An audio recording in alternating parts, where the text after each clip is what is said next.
Yesterday, President Trump put the empire on notice with this post. This is world extortion, and leaders of countries, especially the United States, will never be extorted.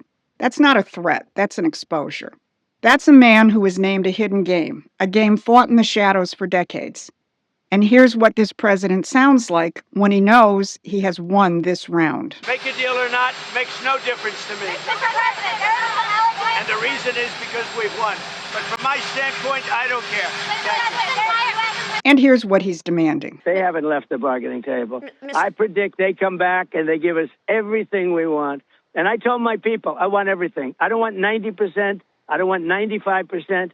I told them, I want everything. They have no cards. That is the verdict of a president who hasn't just changed the outcome. He's changed the board itself. Now, right now on social media, there are people, including some who voted for Trump, who are calling for the 25th Amendment, saying he's lost it, he's reckless, he started a war nobody wanted, and now he's telling us he doesn't care whether we win or lose. Well, here's what they're missing. Iran is not the target. Iran is a node, a piece on the board the British Empire has managed for over a century. And the president's real target is the infrastructure of imperial control itself. The financial choke points, the energy dependencies, the offshore banking apparatus. He's naming it, and he's forcing a hidden war into the daylight where it can finally be fought and won. I'm Susan Kokinda, and I've watched the empire operate in the shadows for over a century. Now it's out in the open, and if you want to understand what that means, then hit those like, share, and subscribe buttons. I'm going to cover three things today. First, how Trump flipped the Strait of Hormuz extortion operation and why Keir Starmer isn't happy. Second, how Iran's financial pipeline is being rolled up and why that leads to London. And third, why Britain's own military chief just confessed that the empire has no war plan. So for over a century, the Strait of Hormuz has been the empire's ultimate leverage point. Whoever controls it controls who prospers and who doesn't. Britain managed that choke point through Iran, through successive regime changes that go back to Mossadegh. But it was different regimes and the same imperial function. Keep the region unstable, keep the choke point contested, keep the world dependent. That's the protection racket in its purest form. The mob breaks your windows, keeping the region unstable, keeps the ships from moving, and then charges you for the protection that makes passage possible. Lloyd's of London was the insurance arm of the racket. You want your ship to transit the strait? Then buy our coverage. And the City of London collected a cut on every ship. Iran breaking windows was good for business, because up until now, Lloyd's just raised the premiums. Then Donald Trump moved to shut down the racket, and Lloyd's canceled all the insurance. The president told his Treasury Secretary, move in and have the U.S. provide insurance. He broke their financial arm first. Now he's finishing the job militarily. He's ending world extortion. On Fox yesterday, here's what the president said. We're not going to let Iran make money on selling oil to people that they like and not people that they don't like or whatever it is. It's going to be all or none, and that's the way it is. And it'll be, you saw what we did with Venezuela. It'll be something very similar to that, but at a higher level.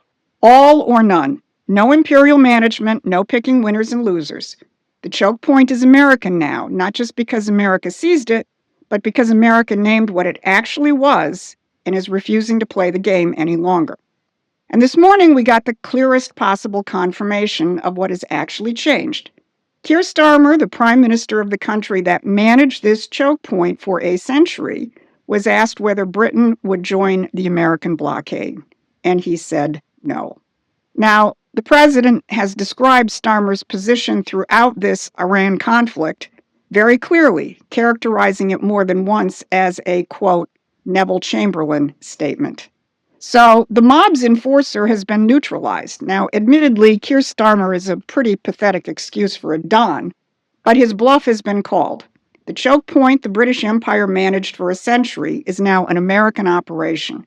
Britain didn't lose access to the strait. Britain lost the game. Now, if you want to understand the full depth of this fight, the imperial architecture that the president is dismantling, and what it means for America's future, you need to be reading Promethean Action.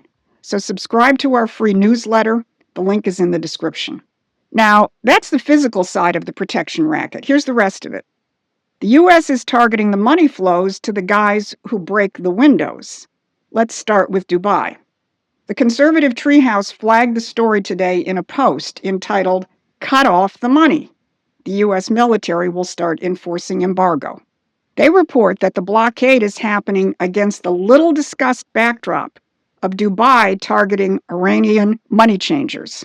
Dubai was the washing machine where oil proceeds went in and clean dollars came out. UAE authorities arrested dozens of IRGC-linked money changers, shut down their companies, and closed their offices. The Gulf states just shut the machine off.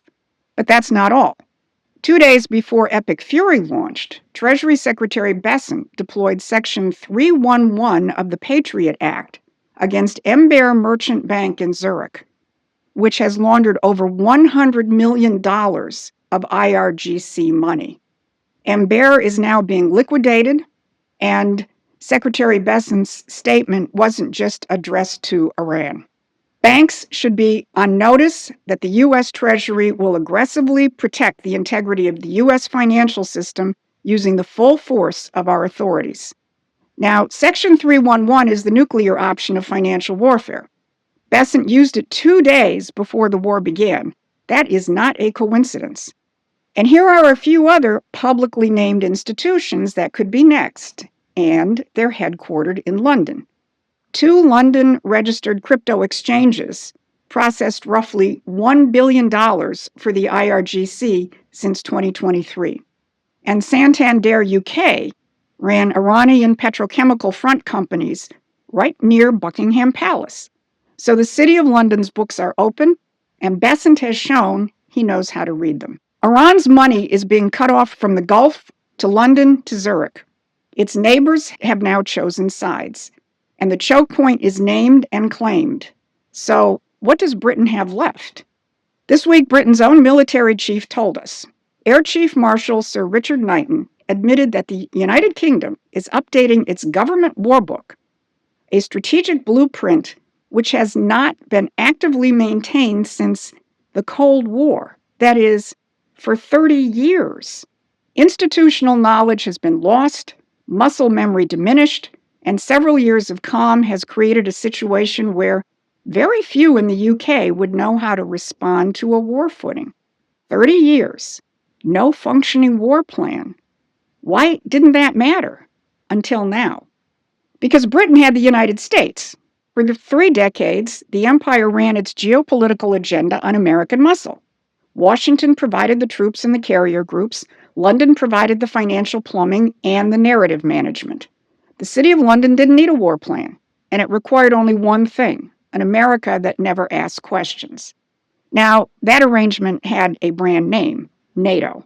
Britain has been the key architect of NATO's political direction since its founding, shaping its missions and its mandate and pointing American power where the empire needed it, like Iraq, Libya, Syria, Afghanistan. Every one of those wars had British intelligence fingerprints on the trigger. NATO was the mechanism, and American taxpayers and American soldiers were the instrument. Trump has now called all of that into question, and the British establishment hasn't recovered from the shock. Because without American muscle, NATO is a bureaucracy with a flag, and without NATO, Britain has no war plan. So Sir Knighton's admission isn't a military embarrassment. It's a civilizational confession. But the empire has lost something else.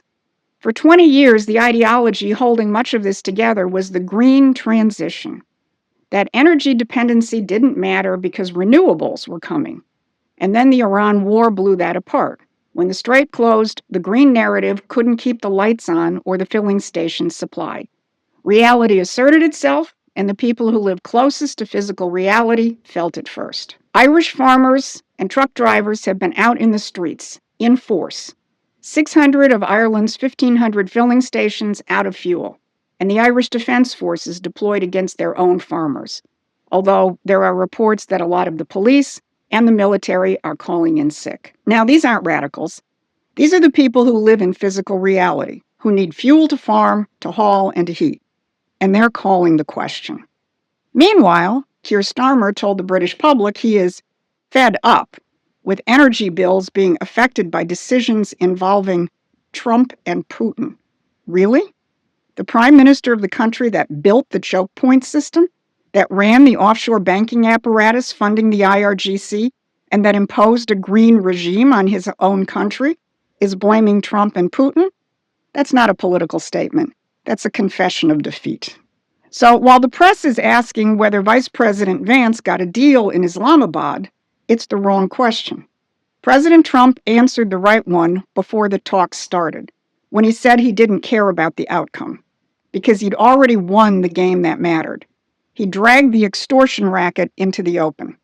The empire ran the world through choke points that were never named, financial pipelines that were never traced, and a military arrangement that was never questioned. Concealment was their operating system. Promethean Action has been shining the light on that system all along and building the forces that can now back up the president in ending the empire's extortion racket. So if you want to be part of that, become a paying member or a contributor to our movement. Go to the Promethean Action website and sign up. Because the empire is running out of cards, and it's time to end their game. This has been your Monday Brief. Thanks for watching. Please take a moment and subscribe to our free newsletter.